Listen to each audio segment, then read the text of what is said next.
Sir शाम को ना आज मेरा एक बैच स्टार्ट हो रहा है सेम मीटिंग आईडी से, ठीक है, डे 1 से। ठीक, तो इसी मीटिंग आईडी से आपको ज्वाइन होना है शाम को 8 बजे, 8 से 9। ठीक, ठीक है सर, ठीक है। तो जो क्लासेज आपकी यहाँ मिस हुई हैं वो उसमें कवर कर सकते हैं, फिर आप डिसाइड करिए जिस बैच में चाहे उस बैच में आप पढ़ सकते हो। ठीक है ठीक सर। है, ठीक है। और ओके। इसमें जितने भी लोग हैं आप अगर करना चाहे ज्वाइन तो कर सकते हो, कोई इशू नहीं है। ठीक है, ठीक है। वैसे कौशल जी तो शुरू से ही है, कौशल जी की जरूरत नहीं है।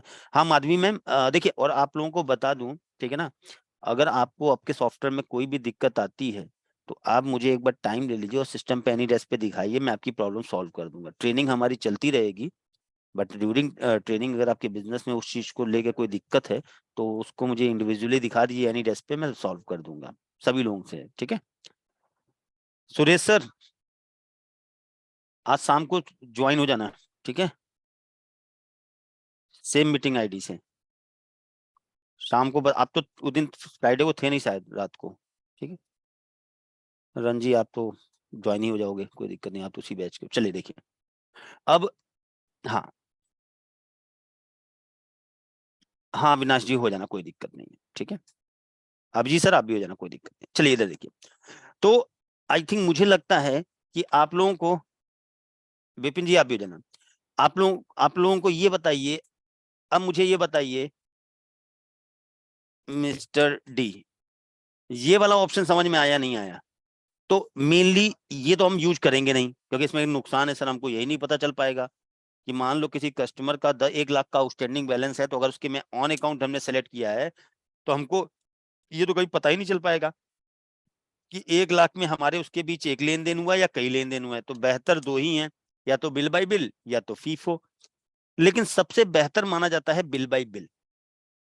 अब देखो समझो बात को, मैं सिर्फ bill bye bill FIFO explain करके काम चला सकता था, ठीक है, लेकिन अगर आपको दोनों के बारे में अच्छी तरह डिटेल में मालूम है तो ये आपके ऊपर आप डिसाइड करोगे ना कि भाई ने मेरे लिए फीफो बढ़िया है। मेरे कहने पे थोड़ा चलोगे नहीं, गौरव सर ने बोल दिया बिल बाई बिल तो बिल बाई बढ़िया है। आपने दोनों चीजों को टेक्निकली वे में अच्छी तरह सब सीख लिया, तो अब वो आपका कॉल रहेगा कि हाँ भाई नहीं मुझे तो फीफो अच्छा लगा है, तो आप फीफो लगा सकते हो। नंबर बताइए बिमलेश जी। ऐसे मैं आपको एक काम करता हूँ, रुक जाइए, मैं अपना नंबर दे रहा हूँ, इस पे व्हाट्सअप लिख के, व्हाट्सअप मुझे भेजिएगा अपना नंबर, नाम नंबर बेस्ट टाइमिंग लिख के भेजिएगा, मैं भेज रहा हूँ 1 मिनट।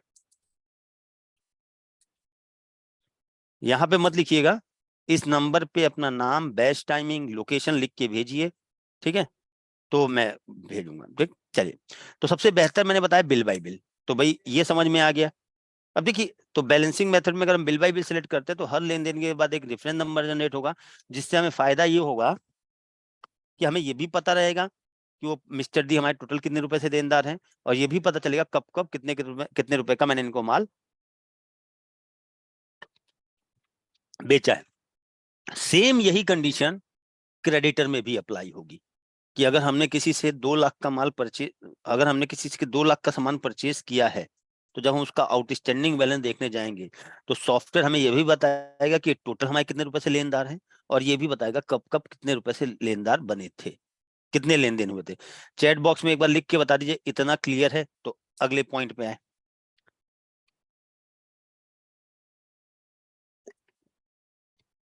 अच्छा, अब देखिए, ये ऑप्शन बहुत काम का है।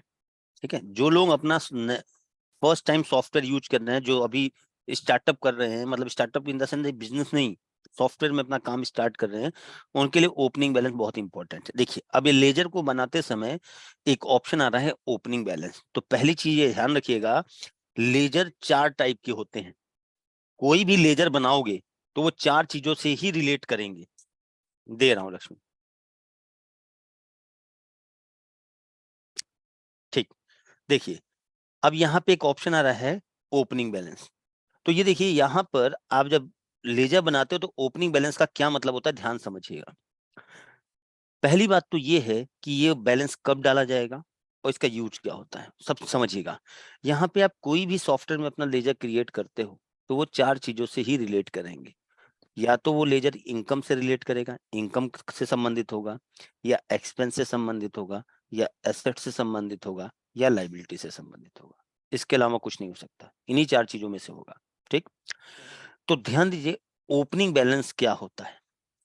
लास्ट ईयर का क्लोजिंग बैलेंस, पिछले साल का उस लेजर का बचा हुआ बैलेंस अगले साल के लिए ओपनिंग बैलेंस होता है। और ये ओपनिंग बैलेंस डालते कब है वो भी बताता हूं, ध्यान दीजिए। लेजर का भी ओपनिंग बैलेंस डाल सकते हैं हम, और स्टॉक का भी डाल सकते हैं। आगे स्टॉक क्रिएशन के बाद स्टॉक का भी सिखाऊंगा। ठीक है, इधर देखिए, जैसे मान लीजिए आप 2018 19 से अकाउंटिंग कर रहे हो, बिजनेस कर रहे हो अपना। ठीक, 2018-19 से अपना बिजनेस चला रहे हो, तब आप अपना अकाउंटिंग मैनुअल करते थे, बुक्स में मेंटेन करते थे। 19 20 20 21 21 22। अब इस फाइनेंशियल ईयर से 1 अप्रैल 2022 से 31 मार्च 2023 ये नया साल आया। तो आपने अपने यहाँ मार्क सॉफ्टवेयर इंस्टॉल करा लिया। ठीक, उसके बाद कंपनी बना ली। अब आपने कहा सर क्या करें, बिलिंग स्टार्ट करें? हमने अगर रुको, ये बिजनेस अगर नया बिजनेस स्टार्ट किया है तब तो ओपनिंग बैलेंस डालने की जरूरत नहीं। हमने आपसे पूछा ये बताइए बिजनेस इसी साल शुरू किया है? करो नहीं सर, बिजनेस तो काफी पुराने समय से चलता आ रहा है। तो हमने कहा पहले अकाउंटिंग आप करते थे? आपने कहा हम पहले अकाउंटिंग करते थे। तो पिछला साल जो आपका होगा वो 1 अप्रैल 2022 से 21 से सॉरी 31 मार्च 2022 होगा। तो हमने कहा पहले आपको क्या करना है, 31 मार्च 2022 यानी पिछले साल में जो लेजर का क्लोजिंग बैलेंस है वो इस साल आपको वो लेजर क्रिएट करने पड़ेंगे और उनका ओपनिंग बैलेंस डालना पड़ेगा। कहें आप कहें समझे नहीं? हमने कहा एक चीज बताइए, पिछले साल बिजनेस के पास कुछ एसेट्स थी? आपने कहा हमारे पास कंप्यूटर था बिजनेस का। हमने कितने का था पिछले साल, साल के अंत में कितने का दिखा रहा था? कहें साल का अंत मतलब 31 मार्च को, कह रहे हैं 20,000 रुपए का। तो हमने कहा इस साल भी तो आपकी अकाउंट्स बुक में होना चाहिए ना कि आपके पास 20 बिजनेस के पास 20,000 रुपए का कंप्यूटर है। आपने कहा हाँ। तो हमने कहा जाइए लेजर में जाइए। ये फर्स्ट टाइम जब आप सॉफ्टवेयर में काम शुरू शुरू स्टार्ट किए ही होंगे। लेजर क्रिएट करिए कंप्यूटर का और उसका ओपनिंग बैलेंस डाल दीजिए 20,000। हमने कहा पिछले साल आपके कुछ कस्टमर थे जिनको आपने उधार में माल बेचा था, पैसा नहीं मिला? कहे हाँ। हमने कौन? कह रहे एक मिस्टर वाई थे, इनको हमने 20,000 का सामान बेचा था और कहे थे बाद में पैसा दे देंगे, पैसा नहीं दिए। तो हमने कहा अगर ये पिछले साल आपके डेटर हैं, नहीं दिए हैं, तो इस साल भी तो अपनी अकाउंट्स बुक में आप दिखाओगे ना कि मिस्टर वाई मेरे 20,000 से देनदार हैं। आपने कहा हाँ। तो हमने कहा जाइए आप लेजर बनाइए इनका अपनी बुक्स में, मिस्टर वाई डेटर के अंदर, और इनका ओपनिंग बैलेंस चढ़ाइए, ये 20,000 रुपए से आपके देनदार है। तो मतलब पिछले साल का जो भी लेजर का क्लोजिंग बैलेंस था, इस साल उन लेजर्स को पहले क्रिएट करोगे, ओपनिंग बैलेंस चढ़ाओगे, फिर इस साल से अपनी अकाउंटिंग करना स्टार्ट कर दोगे। राइट, अब बात को समझिएगा। एक हाँ बताइए। हाँ सर, हेलो सर। बताइए बताइए बताइए। सर कह रहा था कि आपने वो बताया था ना मेरे को, वो क्या नाम है, वो लाइन वाला मार्क में होता है तो अपन अपन करते हैं, बिल से हो जाता है अपने। हाँ हाँ, परचेज बिल तो इंपोर्ट। परचेज बिल इंपोर्ट, तो वो आगे वाले पार्टी के सर ये मार्क की जगह कोई और सॉफ्टवेयर लगाएगा तो वो नहीं चलेगा सर? वो बता देंगे वो, अब वो टॉपिक तो रंजी अलग है ना, अभी तो हम यहाँ लेजर में डिस्कस कर रहे हैं। ठीक है, हाँ वो बता तो, देंगे हाँ सर। बता देंगे। ठीक है, हाँ बताइए विपिन जी, क्वेश्चन पूछिए। चलिए, हेलो हाँ जी। सर, जैसे कि नेक्स्ट फाइनेंशियल ईयर में अगर पुराने फाइनेंशियल ईयर का अगर वो रेट देखना ऑटोमेटिक है तो वो ऑटोमेटिक जाता है वो तो नहीं दिखता सर। सर। बैलेंस पिछले क्या? 1 मिनट, एक एक करके भाई। विपिन जी सर क्वेश्चन जैसे पूछ। कि हाँ सर, विपिन जी, आपके यहाँ बहुत शोर आ रहा है पीछे से। हमारे इधर से शोर नहीं है सर। अच्छा, हाँ सर बताइए सर बताइए। जैसे कि मान लीजिए कि कोई टॉफी का पैकेट है, हाँ। मैं किसी पार्टी से खरीदा था। हम्म। जैसे F4 करके अगर उसका लेजर चेक करता हूँ ना, तो सर उसका रेट क्वांटिटी नहीं दिखता है। वो पिछले फाइनेंशियल ईयर में जाना पड़ता है उसके लिए। दिख जाएगा सर, उस पे आ रहे हैं, कुछ 2-3 दिन का समय दीजिए, उस पे आ रहे हैं हम। हाँ, ठीक सर। स्टॉक भी चढ़ाना 2-3 दिन दीजिए, ठीक है। अभी पहले कर ले, देखिए पहले हम आपको सिखा दें, उसके बाद जब जब सीख गए सर, ये सीख गए लेजर बनाना, ओपनिंग बैलेंस डालना, स्टॉक चढ़ाना, उसका ओपनिंग बैलेंस डालना, फिर आप पूछिए उसको, 2 दिन रुकिए, ठीक है। तो देखिए, तो ये समझ में आ गया ये ओपनिंग बैलेंस। हाँ sir ma'am, can I ask something? बताइए बताइए सर बताइए। मेरा क्वेश्चन ये है कि अगर हम किसी कस्टमर को क्रेडिट में सामान दे रहे हैं तो क्या हमें उनका भी लेजर क्रिएट करना पड़ता है, या बिकॉज हम लोगों ने डाला उनकी एंट्री नहीं, करी है तो वो लेजर अपने आप ऑटोमेटिकली क्रिएट हो जाता है? ऑटोमेटिक कैसे क्रिएट हो जाएगा मैम, ये बताइए। सॉफ्टवेयर को कैसे मालूम जिस पार्टी को आप उधार सामान दे रहे हो उसका क्या नाम है? अ, अ, हाँ बिल्कुल ठीक बात है। तो अब मान लीजिए आप किसी कस्टमर को उधार सामान दे, सॉफ्टवेयर तो लेजर बताना पड़ेगा ना, ये नाम इस पर्सन को हम, और वो डेटर है हमारा, उधार दिया है सामान, तो बनाना पड़ेगा। एक्चुअली जब हम अपना बिल बनाते हैं दो वो हाँ कैश में लेता है ऊपर, बट जैसे हमने कोई भी नई एंट्री करी, जो हाँ, कस्टमर अभी हमारे पास नहीं है, तो हाँ, उनकी ना हमने ना, नई एंट्री करी। उनको उनको उनका आप जो भी कस्टमर जिनको आप क्रेडिट पे सामान देते हो ना, तो हम्म। हमेशा नहीं बनाना पड़ेगा मैम, एक बार बनाना पड़ेगा। हाँ, मेरा वही पॉइंट है कि हाँ, अगर हमने जैसे उनकी वहां पे एंट्री करी, जब हम बिल बना रहे हैं, हम्म, हमने कोई नई एंट्री करी, ठीक है जो अभी तक हमने कोई बिल नहीं बनाया जिनका, ठीक है राइट? ठीक तो है। वो हमसे पूछता है, do you want to save the customer, और हाँ, वो ऐसे do you want to save the contact number, ऐसे कुछ पूछता है। जब देखिए हम मैम, उसको सेव करते हैं विद द नेम। हम्म, हाँ जी। मैम देखिए, 2 चीजें हैं।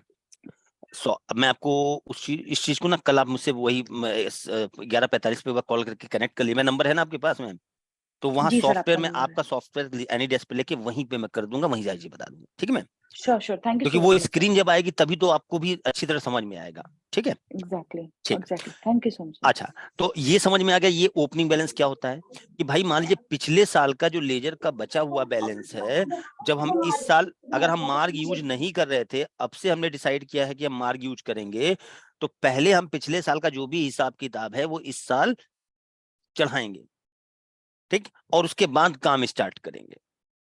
Point clear? तो यहां अब ध्यान दीजिए, लेजर जो होते हैं वो 4 चीजों से रिलेट करते हैं: इनकम, एक्सपेंस, एसेट्स और लाइबिलिटी। तो ये ध्यान रखिएगा कि केवल, नोट करना चाहे तो नोट कर लीजिएगा, केवल जब हम एसेट्स या लाइबिलिटी का लेजर क्रिएट करेंगे उसी का ओपनिंग बैलेंस डाला जाता है। इनकम और एक्सपेंस के लेजर का ओपनिंग बैलेंस कभी नहीं डाला जाता है, नोट डाउन कर लीजिएगा। जब हम एसेट्स या लाइबिलिटी का लेजर क्रिएट करेंगे, नोट डाउन कर लीजिएगा, जब हम एसेट्स या लाइबिलिटी के लेजर क्रिएट करेंगे, तो पिछले साल से जब हम अगले साल आएंगे, तो जब हम एसेट्स और लाइबिलिटी का ही, पिछले साल से अगले साल एसेट्स और लाइबिलिटी का हिसाब आता है, इनकम एक्सपेंस का नहीं आता, वो उसी साल रुक जाता है। जो मैंने आपको न्यू फाइनेंशियल ईयर क्रिएशन के टाइम पे भी बताया था कि एक फाइनेंशियल ईयर से जब दूसरे फाइनेंशियल ईयर में जाते हैं तो केवल एसेट्स और लाइबिलिटी के लेजर का बैलेंस कैरी फॉरवर्ड होता है। सेम इसी तरीके से जब मार्क्स सॉफ्टवेयर में फर्स्ट टाइम अकाउंटिंग करने जाएंगे, तो जब हम लेजर क्रिएट करेंगे, सबका अलग अलग हो सकता है, बिल्कुल हो सकता है अलग अलग होगा, अलग अलग होगा। अब जैसे मान लीजिए कोई मिस्टर डी है, पहले हम मार्क नहीं यूज करते थे, लेकिन हमारी कॉपी में नोट हुआ है कि पिछले साल हमने इनको 4 लाख का माल बेचा है, तो पिछले साल ये लिखा था कि मिस्टर डी हमें 4 लाख रुपए देंगे, पिछला साल बीत गया, 20 साल आ गए, इस साल से सॉफ्टवेयर यूज कर लिया, तो इस साल हम इनके ओपनिंग बैलेंस में डालेंगे ना 4 लाख रुपए, कि भैया ये मिस्टर टी हमारे 4 लाख रुपए से देनदार है। पॉइंट क्लियर है? तो एसेट्स और जो भी यानी यहाँ पे कई लोग कंफ्यूज होते हैं, ये ध्यान रखिएगा कि यहाँ जो ओपनिंग बैलेंस पड़ता है केवल 2 टाइप का लेजर का पड़ता है। अगर वो जो लेजर है वो एसेट से रिलेटेड है तो उसका ओपनिंग बैलेंस पड़ेगा, अगर वो लाइबिलिटी से रिलेटेड है तो उसका ओपनिंग बैलेंस पड़ेगा, ठीक। अब अगला पॉइंट आता है, यहाँ पे एक पॉइंट दिया है डी आर और सी आर, यानी इस बैलेंस के आगे या तो डी आर होगा या सी आर होगा। तो क्वेश्चन आता है कि कब डी आर करते हैं और कब अमाउंट के आगे सी आर करते हैं। बहुत सिंपल है, बहुत सिंपल है।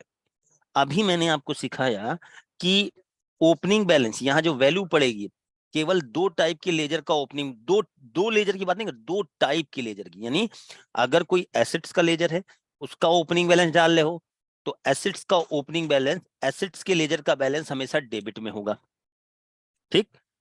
कभी भी अपनी अकाउंट बुक चेक करिए, कोई भी एसेट्स होगा ना उसके लेजर का बैलेंस हमेशा डेबिट में ही आएगा। और अगर आप कोई लाइबिलिटी का लेजर बना रहे हो, कोई लेजर ऐसा क्रिएट कर रहे हो जो लाइबिलिटी का है, तो उसका ओपनिंग बैलेंस डाल रखा है तो वो हमेशा सीआर में होगा। अब जरा फटाफट आप लोगों का टेस्ट है, चैट बॉक्स में लिख के बताओ कि मैंने कहा कि मिस्टर डी पिछले साल हमारे 4 लाख से देनदार थे, तो हमने 4 लाख डाल दिया। अब मुझे चैट बॉक्स में लिख के बताइए यहाँ पे हमें डीआर करना चाहिए या सीआर। सभी लोग आंसर देंगे भले ही गलत हो। यहाँ पे मैं डीआर सेलेक्ट करूं या सीआर, सभी लोग बताइए। गलत दे दे कोई जवाब, कोई भी दिक्कत नहीं है। सभी लोग बताइए। वेरी गुड, बहुत बहुत बढ़िया, मतलब सबको समझ में आ गया इसका मतलब। हाँ? क्यों सर डीआर क्यों होगा? डीआर होगा यहाँ पे क्योंकि सर डेटर हमारी एसेट्स होते हैं। अगर यही क्रेडिटर का बना रहे होते तो लाइबिलिटी होती है, क्रेडिटर पैसा चुकाना होता है तो सीआर। ठीक, तो आई थिंक आपको लेजर में ये ओपनिंग बैलेंस समझ में आ गया। अब आगे बढ़ते हैं फटाफट। ठीक, अभी ओपनिंग बैलेंस नहीं डालते हैं। फिर हम आते हैं मेल टू कि सर लेजर क्रिएट करते समय एक फील्ड आती है मेल टू की, इसका क्या यूज होता है, ये क्या दिया होता है। अब ध्यान दीजिएगा, जैसे मान लीजिए सपोज दैट, बिल्कुल सही बताया राहुल। अब देखो इधर देखो, जैसे मान लीजिए राहुल जी हैं, हम राहुल जी को हमने अपनी बुक्स में लेजर किसके नाम का बनाया? मिस्टर राहुल का। अब राहुल जी हमसे कहते हैं कि सर, हमने कहा हाँ। कहते राहुल जी कि सर जब मुझे बिल दिया करो ना तो राहुल प्राइवेट लिमिटेड के नाम पे दिया करो। मैंने लेजर बनाया राहुल के नाम का, लेकिन राहुल जी कहते हैं जो मुझे बिल दिया करो बिल पे राहुल नहीं, राहुल प्राइवेट लिमिटेड लिख के आना चाहिए। तो अगर मैं आपको एक लाइन में सिखाना चाहूं तो एक लाइन में आंसर इसका ये है कि जो नाम आप मेल टू में टाइप करोगे वही बिल में प्रिंट होगा, लेजर नेम नहीं प्रिंट होगा। क्या बात करते हो, समझी नहीं यार? देखो अभी मैंने एक लेजर क्रिएट किया, लेजर का नाम क्या है? राहुल, लेकिन मेल टू में क्या लिखा है? Rahul private limited. सेव करें, कंट्रोल डब्ल्यू से सेव शॉर्टकट की बताई थी ना, कंट्रोल डब्ल्यू से सेव कर सकते हैं। ये देखिए, अब इधर देखिए, मैं बिल बना रहा हूं एक राहुल जी को। ठीक है, मैं राहुल जी को एक बिल बनाने जा रहा हूं। क्या किस नाम से बिल बन रहा है? मिस्टर राहुल। ठीक, ध्यान दीजिएगा। हाँ, 12 पीस। सेव करें, अभी देखिए बिल में क्या नाम है? राहुल। यहां से स्केप किया। अब आपको मालूम है, अब देखिए जैसे ही मैं एंटर करूंगा बिल प्रिंट हो जाएगा। अगर जो भी आप कोई भी बिल बना रहे हो और आप प्रिंट करने से पहले उसका प्रीव्यू देखना चाहते हो तो यहाँ पे देखिए एफ की दिया हुआ है, एफ की प्रेस करो। एफ की होती है प्रीव्यू देखने की, मतलब एफ की प्रेस करो जो बिल प्रिंट। अब इधर देखिए, ये देखिए बिल पे क्या नाम आ रहा है? प्रिंट, प्रिंट क्या नाम, प्रिंट में क्या आ रहा है बिल में? Rahul private limited. इधर देखिए बिल बना राहुल के नाम पे, तो सर जब एफ की, हम एफ की से प्रीव्यू देख सकते हैं। ये देखिए, पॉइंट क्लियर है या नहीं क्लियर है ये बताइए। यानी अगर कल मैं पूछूं कि लेजर बनाते समय मेल टू ऑप्शन का क्या यूज होता है, तो सिंपल आप कह सकते हो कि जो नाम हम मेल टू में टाइप करेंगे वही बिल में प्रिंट होगा। Point clear? देखिए, ये देखिए मिस्टर राहुल, ये देखिए लेजर नेम था। अगर अगर आप वही नाम रखते हो, आगे बढ़ते हैं। ठीक है, फिर देखिए अब एड्रेस से लेके, लेजर बनाते समय एड्रेस से लेकर फैक्स नंबर तक, ये सीखने की जरूरत नहीं है यहाँ पे कुछ। हम आगे बढ़ते हैं। इसका मतलब ये है अगर उस फर्म का एड्रेस है तो यहाँ पे एड्रेस डाल दीजिए। ए ब्लॉक नहीं डालते हो तो ब्लैंक छोड़ दो, कोई दिक्कत नहीं है। दिल्ली, उसका पिन कोड, उसका ईमेल एड्रेस। ठीक, कांटेक्ट पर्सन कौन है, मिस्टर अजय या विजय, डेजिनेशन क्या है, मैनेजर है डायरेक्टर है, फोन नंबर, मोबाइल नंबर, ये डाल दी। ये इंफॉर्मेशन थी, आप भी देख रहे हो। अब देखो मोबाइल नंबर क्या होता है कि इंपॉर्टेंट रिकॉर्ड होता है, तो एंटर करते हैं। Mobile number is important record, press 3 time enter to ignore. तो अगर आप नहीं डालना चाहते हो तो 1 2 3 करोगे, आगे आगे। फिर आए उनका फोन फैक्स नंबर। यहां तक कोई दिक्कत है आप लोगों को बताइए? लेजर नेम से यहां तक प्लीज बताइए, क्लियर है? तो आगे बढ़े।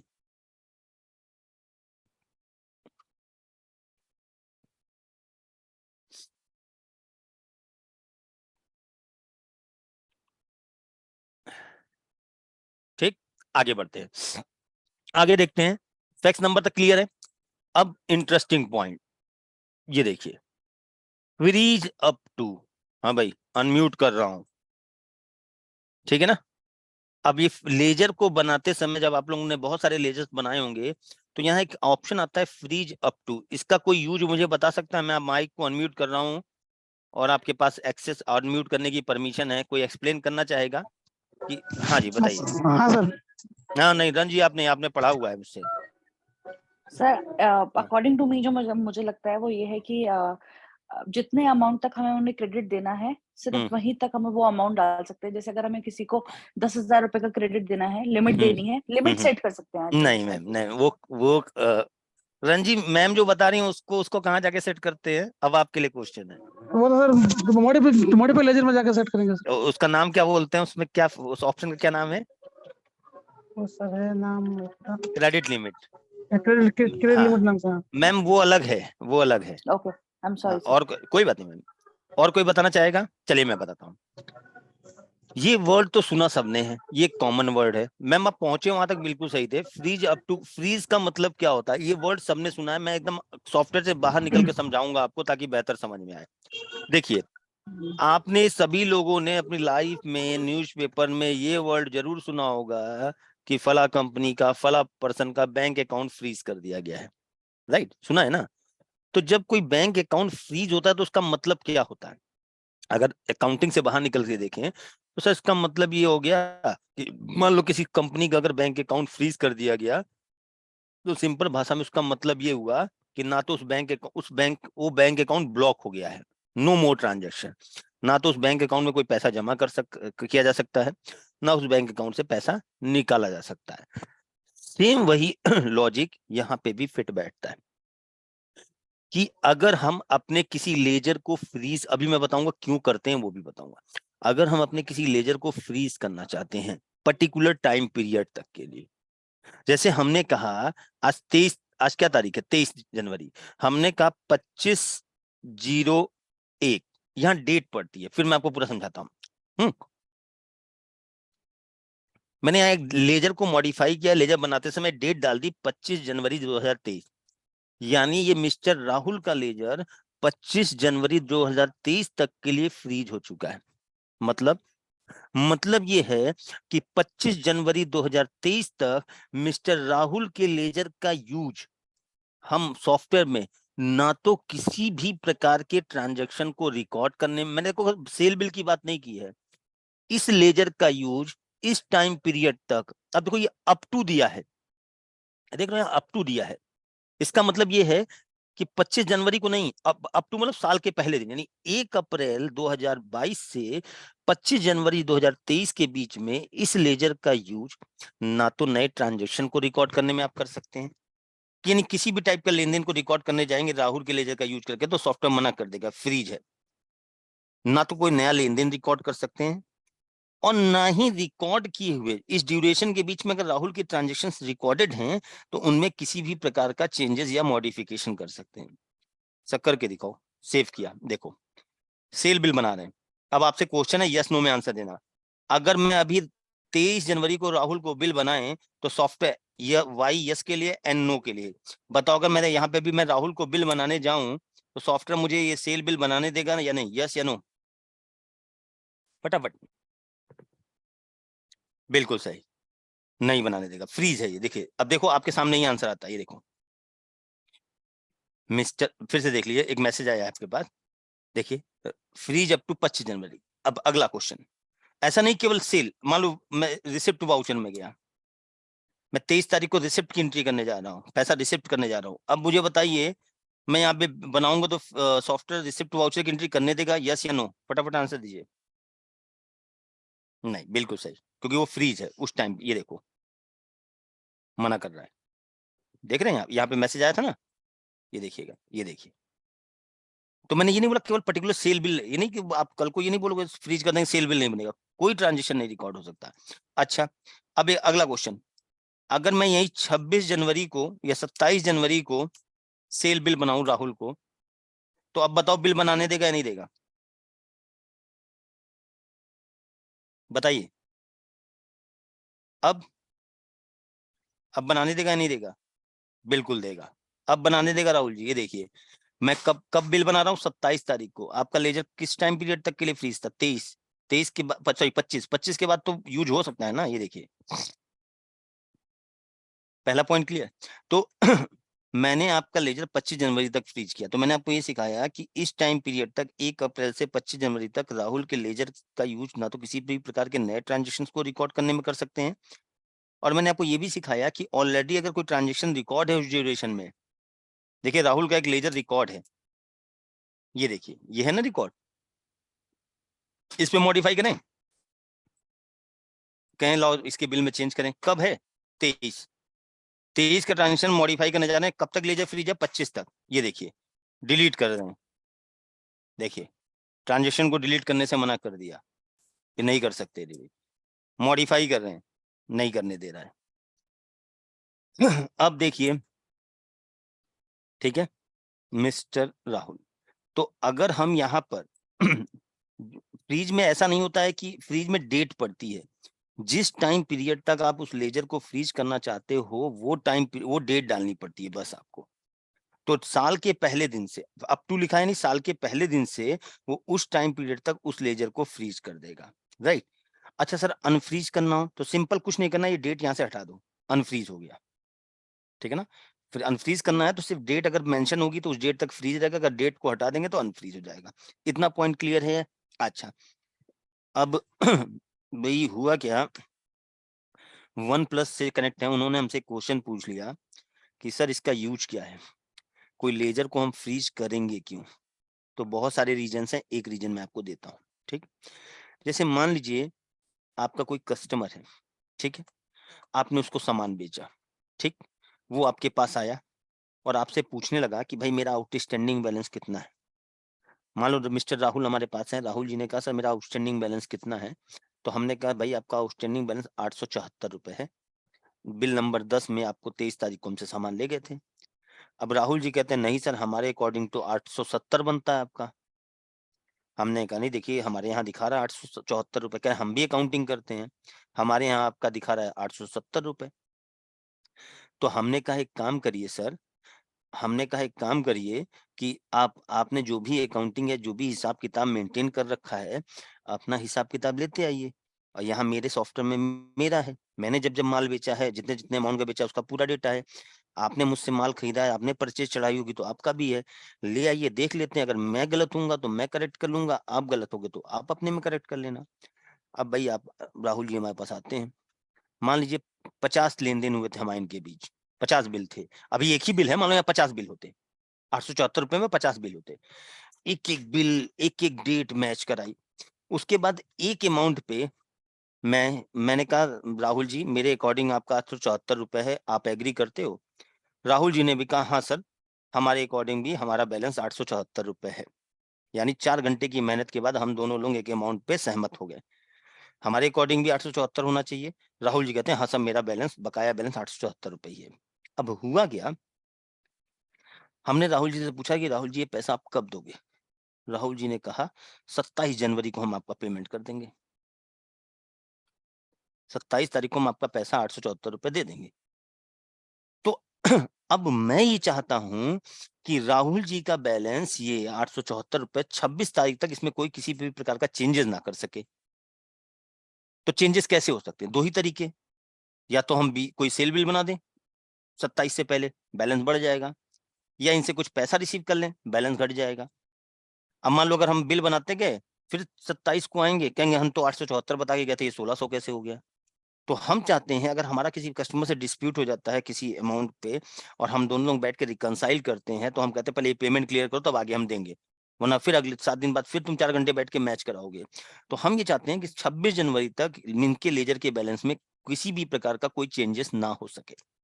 तो हमने F3 किया, लेजर डिटेल में गए, मॉडिफाई में, और यहाँ 26 तारीख या 25 तारीख जो भी डेट है वो डाल दी आपने कि इस टाइम पीरियड तक इनके लेजर में कोई चेंज ना हो।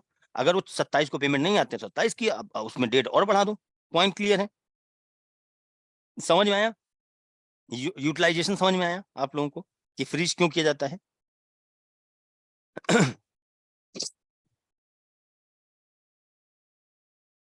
अगर सारे एक साथ नहीं, एक साथ नहीं हो सकते रणजी, एक साथ नहीं हो सकते, ये ऑप्शन नहीं है। मैं देख लेता हूँ, क्योंकि लेजर जो मोस्टली लॉजिक डेटर और क्रेडिटर में बैठता है। मैं एक बार देख ले रहा हूँ वैसे मल्टी एडिटिंग में।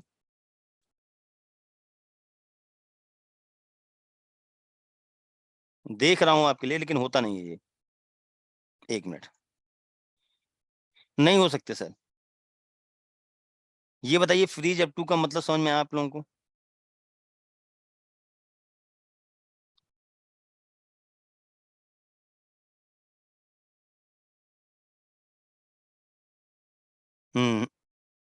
क्रेडिट लिमिट आप एक साथ सेट कर सकते हो सर, लेकिन वो नहीं कर सकते हो। ठीक है, देखिए यहाँ पे ये चेंजेस आते हैं, नहीं होगा। ठीक है, सभी लोग बताइए इतना क्लियर है? नहीं सर, नहीं चला था। तो जिनकी क्लासेस छूटी हुई हैं वो इवनिंग में, आज फर्स्ट डे स्टार्ट हो रहा है तो उसमें ज्वाइन कर सकते हैं। ठीक है, जिन्होंने भी डे 1 से क्लासेस नहीं ली हैं वो उसमें जो कवर बैकअप क्लासेस हैं वो अपनी कवर कर लेंगे। रवि सर, ठीक है, सुरेश सर, ठीक है। आज इतना ही रखते हैं, और कल हमारा लेजर वाला टॉपिक कल कंप्लीट हो जाएगा, तो कल मैं आइटम के बारे में सिखाऊं। कल की क्लास बहुत इंपॉर्टेंट है। कल मैं आपको स्टॉक कैसे क्रिएट करते हैं, ठीक है, अपना हमारी शॉप में जितना भी स्टॉक होता है उसको सॉफ्टवेयर में कैसे क्रिएट करते हैं। देखो, लेजर क्रिएट करना और उसका ओपनिंग बैलेंस डालना तो आ गया। अब हम कल ये सीखेंगे कि मान लो मेरी शॉप में 2000 आइटम हैं, तो आइटम कैसे 1 बाई 1 क्रिएट करेंगे। मान लो एक आइटम जैसे आपके पास है क्रोसिन, तो क्रोसिन आइटम पूरा डिटेल, कौन सी कंपनी का है, सॉल्ट क्या है, टैबलेट में है, कैप्सूल है, इंजेक्शन है, उसका एचएसएन क्या है, ये सारी चीजें, रेट वगैरह, कन्वर्जन, ठीक है, मल्टी यूनिट, ये स्पेशल, ये पूरी फील्ड एंड तक डिस्कस करेंगे।